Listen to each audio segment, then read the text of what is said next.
Bonjour, donc nous allons entamer notre dernière intervention. Nous sommes en présence à l'instant avec Pascal Laurin, qui est donc le directeur industrie 4.0 de Bosch France. Et nous aurons également une intervention, je crois, en vidéo de Johan Espier, qui est ingénieur en transformation digitale à l'usine Bosch de Rodez, pour, j'imagine, voir un cas pratique et un business case. Je vous laisse la parole. Parfait. Bien, écoutez, bonjour à tous et à tous. Donc pour ceux qui sont présents dans la salle et pour ceux qui sont en vidéo. Donc on a eu un petit souci technique, il n'y aura pas de mes slides, donc je vais essayer de vous le faire en live. Par contre, on aura la vidéo de mon collègue de Rodez qui n'a pas pu se déplacer voilà, par rapport à des raisons logistiques et aussi des raisons de la période sur laquelle on vit avec le Covid. Donc voilà, donc je me présente, donc Pascal Laurin, je suis donc directeur de Bosch côté Industrie 4.0 et l'objet de la présentation, c'est en fin de compte voir comment un groupe comme Bosch, qui fait 78 milliards d'euros de chiffre d'affaires, 420 000 personnes, eh bien, combien il peut accompagner une petite entreprise qui est une PME, qui s'appelle Devic, et qui est 100 personnes et qui fait à peine 14 millions d'euros de chiffre d'affaires. Donc c'est un peu ces deux tailles d'entreprise qui peuvent paraître complètement démesurées, sur laquelle eh bien, on a la preuve par l'exemple qu'un grand groupe comme Bosch peut accompagner aussi des petites entreprises françaises, et le savoir qui a été incubé dans nos usines, le savoir au niveau de tout ce qui est digital, au niveau 4.0, eh bien, peut être transféré au niveau de petites entreprises type Devic. Alors, pour vous resituer un peu le contexte, le groupe Bosch, c'est 420 000 personnes, 70 milliards d'euros de chiffre d'affaires. On peut dire que rien ne peut arriver à un groupe. Eh bien, détrompez-vous. Vous connaissez Kodak, vous connaissez l'effet Kodak, une entreprise qui existait dans les années 80-90, qui a complètement disparu. Donc Bosch, dans les années 2010, a pris son destin en main, notamment par rapport à la transformation digitale. Donc il y a eu toute une campagne qui a été faite, surtout toute une vision qui a été faite pour faire de l'entreprise Bosch, qui était plutôt orientée sur le hardware, le basculer dans le monde du digital, dans le monde du software. Et pour ça, il y a eu ce qu'on appelle une stratégie, une vision, et après une stratégie bottom-up qui a permis à chaque usine, et donc là on prendra le cas de Rodez, qui a permis de faire sa transfo digitale, et on est parti de ROI, on est parti du bottom-up, donc du terrain, de l'usage, du besoin au niveau des opérateurs et gens, par exemple, de la maintenance, ensuite pour le faire remonter et pour déployer ce 4.0. Donc là, ce qu'on va vous montrer, c'est un usage qui a été développé pour l'entreprise Devic, qui est une petite structure de 100 personnes, donc à Rodez, comme je disais en introduction. Et donc c'est mon collègue Johan Espier qui a enregistré cette vidéo en début de semaine, qui va vous en parler. Donc bonjour à tous, je suis Johan Espier, je travaille au sein de l'usine Bosch de Rodez, et plus précisément dans le service de transformation digitale. Donc nous sommes une douzaine de personnes à veiller au quotidien à la transformation digitale de nos ateliers, et nous accompagnons nos collaborateurs dans cette transformation par le biais d'intégration d'applications connectées pour nos ateliers. Donc dès aujourd'hui, nous proposons également nos services à l'externe, c'est-à-dire à l'extérieur du groupe Bosch, pour l'accompagnement et l'intégration de solutions connectées. Donc aujourd'hui, nous allons parler plus précisément d'un projet que nous avons mené en collaboration avec l'entreprise Devic au sujet du monitoring d'un centre d'usinage PVC. Donc rapidement, pour introduire Devic, c'est une menuiserie industrielle qui fabrique 3 types de battants pour des fenêtres. Donc on va retrouver des battants pour fenêtres aluminium, PVC et bois. C'est une entreprise qui a été créée en 1974 et qui compte aujourd'hui à son actif une centaine de salariés. Donc on est sur une PME qui est relativement active puisqu'elle a pu augmenter son chiffre d'affaires de 50% en 5 ans. Ici, on a un objectif qui est fixé, qui est très clair, et une vision sur les 5 prochaines années qui est de continuer à accroître ce chiffre d'affaires. La problématique que rencontre aujourd'hui Devic, c'est que 100% de la surface au sol est actuellement utilisée et occupée par les machines. Donc, fort de ce constat, l'entreprise se pose 2 questions, c'est-à-dire soit un investissement massif pour construire un nouveau bâtiment et intégrer de nouvelles machines en vue d'augmenter les cadences et la productivité, soit une amélioration du parc machine qui est déjà existant. La problématique donc, qui est engendrée par ce constat, c'est qu'effectivement, cela nécessite d'avoir une vision claire de ce qui se passe actuellement dans ma production. Or, ce n'est pas le cas. Devic n'a pas la visibilité de l'ensemble de son parc machine quant à savoir le rendement de ses installations et la productivité des machines qui sont déjà intégrées sur le site. Donc, sans ces données-là, impossible de savoir s'il est plus judicieux d'investir sur un nouveau bâtiment ou de mener des projets d'amélioration continue sur le parc déjà existant. Donc ici, nous avons ciblé avec eux donc, un centre d'usinage PVC qui est pour eux une machine clé, car elle constitue car elle est une machine goulot et elle voit passer 50% de la production de l'entreprise. Donc, comment elle se définit? Donc, tout d'abord, on a un poste de chargement dans lequel on va intégrer la matière première, un centre d'usinage à proprement parler qui va se charger de la transformation et de la réalisation des battants de fenêtres, et en sortie, un poste de déchargement où on va retrouver les différentes pièces produites, donc les produits finis ou semi-finis, et également les chutes de PVC. Ce que nous avons fait avec eux, c'est d'abord essayer de travailler sur la partie automatisme et commande numérique de l'installation. Or, ici, on se retrouve face à un cas spécifique où la machine est relativement ancienne, le système de pilotage est ancien et donc peu connectable, et on ne peut pas donc remonter de données facilement de l'installation déjà existante. Donc face à ce constat, deux possibilités, soit on refait entièrement l'automatisation de la machine, soit on intègre des capteurs indépendants. Ici, on a voulu limiter les investissements par rapport à ce premier projet, donc on a privilégié la solution indépendante de capteurs intégrés sur la machine. Donc avec eux, nous avons défini les différents endroits sur lesquels nous avons le besoin d'intégrer ces différents capteurs pour connecter la machine en vue de récupérer les données qui nous intéressent. Donc ici, un premier capteur a été intégré, un capteur de présence, pour déceler si oui ou non nous avons de la matière première à l'entrée de la machine. Ici, un deuxième capteur qui a été positionné en sortie du centre d'usinage directement pour comptabiliser la quantité de pièces produites et permettre de déduire les temps d'arrêt machine. C'est-à-dire qu'à partir du moment où on ne décèle pas de pièces sorties de la machine, au bout de 2 minutes, on en conclut qu'on a eu à subir un arrêt machine. Ici, on a un troisième détecteur qui a été intégré, un capteur de position également, qui nous permet de déceler si on a des chutes de matières premières et donc des pièces qui sont très volumineuses, qui nécessitent un arrêt machine et une intervention de l'opérateur pour sortir la pièce. Et enfin, le quatrième capteur qui a été posé ici par rapport au poste de déchargement, qui nous permet de détecter si le déchargement est correctement effectué par l'opérateur.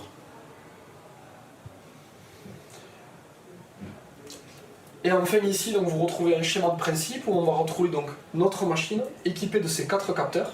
On retrouve ici une IoT Gateway qui est une passerelle réseau qui est développée par Rexroth, qui nous permet de collecter les données du terrain et de les envoyer sur un serveur, une base de données qui nous servira ensuite à l'affichage des datas. Et ici, donc, ce qu'on a fait chez eux, c'est intégrer un écran au poste, un local pour l'aide à l'opérateur, et un accès à distance pour les bureaux et pour pouvoir avoir la visualisation depuis les bureaux de ce qui se passe en direct sur la machine. Donc ici vous avez la réalisation, on se retrouve ici sur le poste de déchargement où travaille l'opérateur au quotidien, sur lequel nous avons intégré donc notre visuel avec l'ensemble des données qui servent à l'opérateur, quant à savoir la quantité de pièces produites, les pièces produites sur l'heure en cours et les 2 heures précédentes, et les erreurs rencontrées à l'instant T sur la machine, c'est-à-dire est-ce que j'ai mes pièces en matière première, est-ce que j'ai mes pièces en sortie machine qui sortent à une cadence régulière, est-ce que j'ai des pièces volumineuses qui ont été détectées, et est-ce que j'ai une bonne cadence de retrait de mes pièces sur mon poste de déchargement. Et ensuite ici on retrouve le visuel qui a été développé donc, pour Devic, où depuis les bureaux ils sont capables d'avoir un accès sur le taux de disponibilité de la machine avec un taux d'utilisation qui a été calculé, la quantité de pièces produites et les différentes données liées au temps d'arrêt en fonction des 4 capteurs que nous avons détectés, ce qui leur permet de mener ensuite des opérations d'amélioration continue et de partage de bonnes pratiques, fort de savoir aujourd'hui quelles sont les données importantes sur lesquelles on peut travailler. Donc ici, ce que je vous propose également, c'est de vous montrer directement en vidéo l'application que nous avons mis en place chez eux. Hop. Donc ici, on retrouve globalement l'interface qui a été faite pour l'aide à l'opérateur. Donc ici, il a un écran à sa disposition qui lui permet de savoir si la machine est en bon fonctionnement, c'est-à-dire si on a la cadence de une pièce toutes les 2 minutes qui sort de la machine et qui est bel et bien respectée. Si ce n'est pas le cas, ici, on va passer en rouge. On a ensuite les 4 capteurs que nous avons intégrés avec les indicateurs de couleur. Ici, le manque de matière première, donc ici on peut voir qu'on est en rouge, c'est-à-dire que sur ma machine, je n'ai pas de matière première qui a été intégrée et donc je risque de probablement rencontrer bientôt un arrêt machine. Ici, j'ai une sortie machine qui est correcte, donc c'est-à-dire que j'ai mes pièces qui sortent de manière correcte. Mon déchargement de pièces est également correct, c'est-à-dire que l'opérateur continue de sortir les pièces produites de manière régulière pour ne pas engendrer d'embouteillage en sortie machine, ce qui engendre également un arrêt de la machine. Et je n'ai également pas de pièces longues, donc c'est-à-dire que je n'ai pas de chutes qui doivent être intégrées manuellement par l'opérateur, retirées manuellement par l'opérateur. Donc ici par exemple on vient de basculer en rouge, donc ça c'est ce qui se produit lorsque la machine vient à s'arrêter et à ne pas respecter la cadence de 2 minutes et à rencontrer un arrêt pour une cause X ou Y. Ensuite ici l'opérateur a une visualisation de sa production heure par heure, répartie à la journée, qu'il peut également afficher à la semaine ou au mois. Et ici donc la quantité de pièces produites. Donc ici on est sur 665 pièces produites depuis le démarrage de l'équipe. Il voit donc l'heure qui est en cours, la quantité de pièces produites sur la dernière heure glissante, donc sur les 60 dernières minutes, on voit qu'il a produit ici 58 pièces, et sur les 2 heures précédentes, donc on a produit 0 pièce, c'est-à-dire qu'on a dû très certainement subir un arrêt, et qu'ici on est en reprise de production. Donc voilà pour l'interface liée à l'opérateur. Ce que je vous propose de voir maintenant, c'est l'interface qui a été développée donc, pour les bureaux, qu'on retrouve ici. Donc on a la possibilité de filtrer, comme je disais tout à l'heure, par rapport à une période de temps que l'on veut voir. Donc ici est à disposition un petit calendrier qui nous permet de filtrer nos données. Est-ce que je m'intéresse aux données de la journée, de l'équipe, ou éventuellement des données de la semaine ou du mois en cours, ou éventuellement de quelques mois, 3 mois, 4 mois, 5 mois. Donc ici, je retrouve globalement l'ensemble des informations que j'ai évoquées précédemment, les capteurs sur la machine, les 5 indicateurs qu'on retrouve ici, avec l'état de santé, la production heure par heure qui est réalisée actuellement, le taux d'utilisation de la machine, donc ici on est sur 73% de taux d'utilisation, c'est-à-dire que ma machine a produit à cadence validée 73% du temps, et donc on est sur environ 15% de perte de productivité. 25% de perte de productivité, pardon. Ici, on retrouve donc le nombre total d'arrêts qui est porté à 20 arrêts qui ont été subis et qui ont engendré donc 1 heure de perte de productivité. Et les 666 pièces qui ont été produites. Ensuite, en dessous, sur ce graphique, on va retrouver l'ensemble des pièces qui ont été produites ici en vert, avec les quantités de pièces produites qu'on retrouve ici à l'échelle. On retrouve sur l'échelle de droite la quantité de temps perdu qui est ici représentée en rouge, avec nos 1 heure et 8 minutes de perte qu'on peut très clairement visualiser ici sur le carré qui est représenté en rouge. Et ensuite, donc, ce qu'on va retrouver encore en dessous, c'est le détail des arrêts et des pertes en fonction des capteurs qui ont été intégrés. Donc ici, on va retrouver les arrêts liés à un manque de matière première en entrée de notre machine. Donc on a ici 5 arrêts par manque de matière première qui ont engendré une perte de 58 minutes d'arrêt. Ici on retrouve les pertes par arrêt de production non identifié, les pertes par pièce bloquée en sortie machine, les pertes par embouteillage en sortie machine, c'est-à-dire quand l'opérateur ne retire pas régulièrement les pièces, donc ça engendre un embouteillage à la sortie. Et ensuite, les pièces longues qui ont dû être évacuées manuellement par l'opérateur et donc qui ont engendré un arrêt également de la machine. Donc voilà globalement les données de vie qu'a à sa disposition pour faire de l'amélioration continue et pour améliorer le partage de bonnes pratiques et ensuite mener des projets pour tendre à réduire ces temps d'arrêt par catégorie pour maximiser l'auto-utilisation. Donc voilà, ici on peut, comme je disais tout à l'heure, filtrer sur une plage de temps qui nous intéresse, afficher plus précisément les données que l'on veut voir, et automatiquement, à partir du moment où on va venir filtrer nos données, on va avoir l'ensemble des graphiques qui vont se mettre à jour. Ce qui a été fait également, qui est intéressant à visualiser, c'est les données par équipe. Chez Devic, on travaille sur 2 équipes, une équipe du matin et une équipe du soir. Et donc pour permettre de connaître les informations liées à l'équipe, nous avons fait donc 2 menus qu'on peut déplier en dessous de l'ensemble des données à disposition pour pouvoir visualiser les données à l'équipe. C'est-à-dire, sur mon équipe du matin par exemple, combien d'arrêts j'ai subi, pendant combien de temps et par quelle catégorie d'arrêt. Est-ce que j'ai manqué de matière en matière première? Est-ce que j'ai effectué un déchargement non régulier ou autre? Et ça permet à l'entreprise de savoir, à l'équipe, où est-ce qu'on a perdu du temps et pour quelle raison. Ensuite, charge à eux de mener les projets qui leur permettent de résoudre ces problématiques pour pouvoir augmenter le taux d'utilisation global de la machine. Donc voilà ce que je peux vous présenter. Aujourd'hui, on est sur une application qui tourne dans leurs ateliers, qui est consultée et qui leur permet de sensibiliser le personnel et d'améliorer progressivement les bonnes pratiques pour maximiser le taux d'utilisation des machines et améliorer la quantité de pièces à produire. Aujourd'hui, charge à l'entreprise de savoir si la marge de manœuvre est nécessaire et suffisante pour permettre d'atteindre l'objectif de productivité, ou si, fort de ces données, on est capable de constater qu'effectivement on ne pourra pas suffisamment augmenter les cadences de ces machines, et donc nous devons investir massivement pour de nouvelles machines avec un nouveau système de production.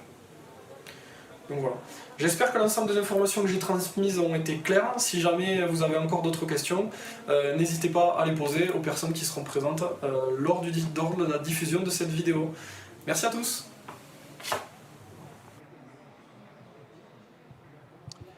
Voilà, donc merci à Johan Espier de Bosch à Rodez pour cette présentation. Au-delà, donc c'est quand même très très technique, mais ce que en termes de message, c'est qu'un savoir-faire d'une usine de 1600 personnes, parce que là en Rodez on parle de 1600 personnes, avec des moyens qui sont relativement importants en termes d'automatisation, de robotisation, de ERP, de MES, on peut dire qu'il y a une différence entre une petite PME de 100 personnes qui est aussi dans l'Aveyron, qui n'a pas la capacité d'investir comme un grand groupe, donc quelque part qui peut être complètement handicapé par rapport au passage au 4.0, au passage à la digitalisation. Et ça, c'est la preuve par l'exemple que non. Une petite structure comme Devic Menuiserie, qui fait 100 personnes, comme j'ai dit au début, qui veut accroître ce qu'on appelle le haut de machine, donc le taux de marge de ses machines, qui veut limiter, on va dire, son investissement au niveau du mètre carré, comme l'a expliqué Johan, avec un grand groupe qui pourrait paraître inaccessible. Eh bien, quand on parle du même langage, quand on a la même passion, quand on a les mêmes objectifs, eh bien, le courant passe. Et surtout, une technologie qui a été développée par un grand groupe peut être complètement applicable à une petite PME de 100 personnes, à des coûts complètement raisonnables, puisque là, l'investissement de Devic doit avoisiner à peu près les 20 000 €. Donc, vous voyez, c'est très très accessible et ça a permis à Devic de passer du monde où ils pilotaient leur machine d'une façon, on va dire, très artisanale au monde du digital où l'opérateur, on le guide, on l'accompagne, on l'aide pour qu'il ait de l'information pour pouvoir agir par rapport à sa machine, donc interagir avec sa machine. Et on a du management, le manager de Devic, dans son bureau, sur son smartphone, peut voir en instantané sa production. Donc vous voyez, ce n'est pas, on va dire, c'est tout à fait simple pour une PME, ce n'est pas complètement irréaliste, donc c'est un peu le message de fond qu'on voulait passer aujourd'hui par la BPI et par la French Fab. Autre message que je souhaitais passer avant de terminer cet échange, donc malheureusement je n'ai pas le slide de la vidéo présentée, mais j'ai essayé de vous le faire à l'oral. C'est aussi un autre cas qui est en train de se passer en France, notamment par rapport à ce qu'on appelle la relocalisation. Donc c'est un doux rêve, mais je ne pense pas que ça soit un rêve qui soit complètement irréaliste. On le voit par rapport à l'effet Covid, où enfin, je dirais, les concitoyens ont pris conscience que l'industrie était hyper important pour leur quotidien, par rapport aux masques, par rapport à autre chose. Et il y a un événement qui s'est passé, je ne sais pas si c'est passé au niveau des gens qui sont ici dans la bulle et en live. C'était, je pense que vous connaissez Salomon, un grand groupe français, qui est en train de relocaliser une industrie qui est l'industrie de la chaussure de sport. Puisqu'aujourd'hui, les chaussures de sport sont faites principalement en Asie, bien entendu. Et il y a eu une inauguration qui s'est faite il y a une quinzaine de jours dans l'Ardèche, dans une entreprise qui s'appelle Chamatex. Et c'est une usine qui va embaucher 50 personnes et on va relocaliser des chaussures en France, des chaussures de sport. Et ça, c'est grâce au 4.0. C'est grâce à la robotisation, grâce à la digitale, grâce au 4.0. Et là, Bosch, on intervient modestement en tant que conseil au niveau de l'industrialisation, du moyen industriel. Et après, on apporte des briques technologiques 4.0 qu'on a incubées dans nos usines. Donc voilà, 2 exemples. Une PME qui passe de son monde que depuis des années au monde du digital. Donc rien n'est irréaliste. La relocalisation qu'on pensait complètement à quelque chose, un rêve doux, et bien qui est en train de se produire avec Salomon et Chamatex grâce au 4.0, grâce à la robotique. Voilà, 2 messages forts. French Fab par rapport à une production française et moi qui est un passionné du 4.0, entre parties grâce au 4.0. Ben, écoute, merci à vous. Je ne sais pas s'il y a des questions en live. On va regarder ça. Et j'y répondrai très...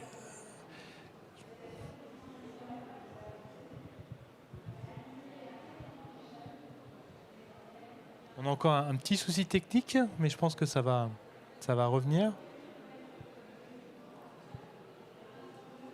Donc on va regarder pour les questions. Donc dans la salle, il n'y a pas de questions. Non, pas de questions. C'est bon ? Eh ben c'est parfait. Ben, écoutez, je vous remercie. On a fait un peu d'impro, mais je pense que ça a passé et à très bientôt.